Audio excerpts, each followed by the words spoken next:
If you're looking for some efficient ways to stretch out your hips in order to increase mobility and reduce tension, then I have 3 amazing stretches for you and a 4th one which is an interesting twist on a classic. These stretches are going to address the 4 key areas that get tightest the most often, and these are your hip extensors, flexors, adductor and rotators. First up, we'll open our hip extensors, or our glutes. Now lie on your back, bend one knee towards your chest, and use your hands to pull your knee closer towards your chest. Now try to relax the shoulders, keep the chest open. Now you can even find a little bit of movement in this pose. Rock that knee from the shoulder to the heart.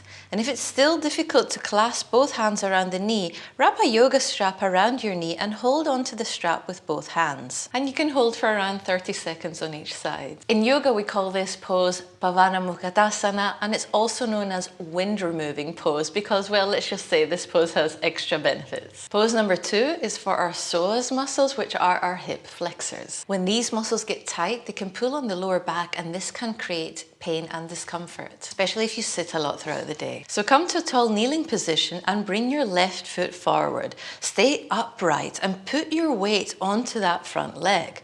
So as you lean your weight onto your front foot, you should be feeling a nice deep stretch on your right side. If you want to make this more intense, well, let's go and find a wall.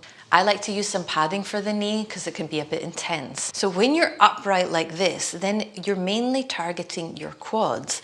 But if you come forward, then you target more of that hip flexor. Pose number 3 is one of my absolute favorites, and it helps to stretch out our adductors.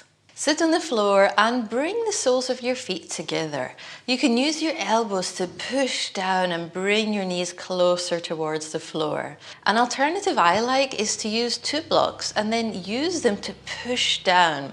You can stay here for around 30 seconds and you can repeat twice. In yoga, we call this pose Baddha Konasana, which is also referred to as butterfly pose. And now pose number 4 is an interesting twist on a classic, and it's an elevated pigeon pose.